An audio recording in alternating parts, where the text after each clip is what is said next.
Back again. I'm on fire today. On fire. I haven't been on fire for ages, but I just thought I'd need to talk about this.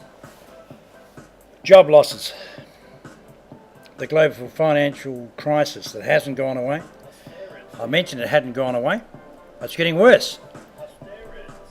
If you look around the world, look what's happening in America, look what's happening in the UK, look what's happening in Europe. You've got rioting in the Ukraine. Major rioting. People are just pissed off with everything.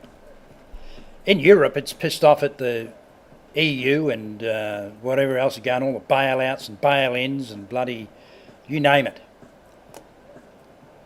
America is rooted as far as their job creation, the stimulus that the Federal Reserve have been printing all this money. The problem is they haven't been fucking giving it out. The banks borrow it off them, then they loan it back to them. They're not investing it. The only place they're not investing it in the normal Joe Blow on the street. You know, someone who wants to start a small business and fire up employment and shit. They're investing it in the stock market. That's the only thing that's pushing the American stock market up, and everybody else follows suit, all thinking that, oh yeah, shit, everything's rosy again, everything's pumping. You've got companies buying back their own fucking shares to push it up higher with all this borrowed money from the fucking Federal Reserve. It's, you know, people are that gullible. They'll fucking believe anything.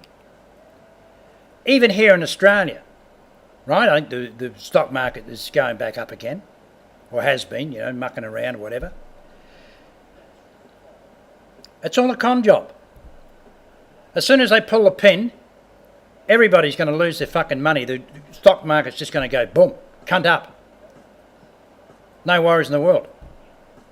Unemployment here in Australia, since the global financial crisis in 2008, how many people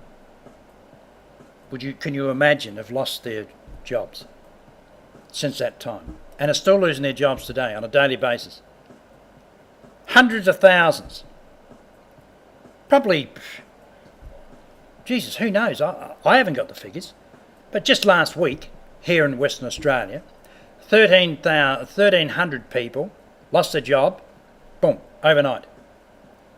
Worked on a mine site up north, in northern WA. Given a day to pack up their belongings on site and flown back to Perth. We've got Qantas coming out and saying they're going to lay off 1,000. It's been mentioned in the paper it could be 3,000. I mentioned when that global financial crisis happened that, and since then, that here in Australia we've priced ourselves out of the market through high wages, high costs, you name it.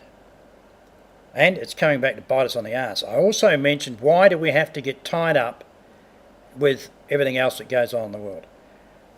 We're self-sufficient. We've got all the minerals we need to export. We have food to grow and export. Why do we need to get tied up in this shit? When these banks in America finally go broke, and our banks here in Australia are tied up in quite a big way to these banks in America, what do you think is going to happen? The Yanks are going to call their money in. We'll say we haven't got any money to pay them. You know, it's a never-ending story. All these people that lose their jobs, well, not all of them, but probably the majority of them, would be married men and women with kids, mortgages, and everything else to pay for. Bang. Out of a job. And what's the government do? I've mentioned before. Spend hundreds of millions of dollars on illegal immigrants. Waste money on bullshit wars. And whatever else they want to shag around with. But I've also mentioned it's controlled by the UN, one World Bank, one world power. They dictate to every country in the world. Don't worry about your people. Your people are nothing. They don't give a shit about ordinary people.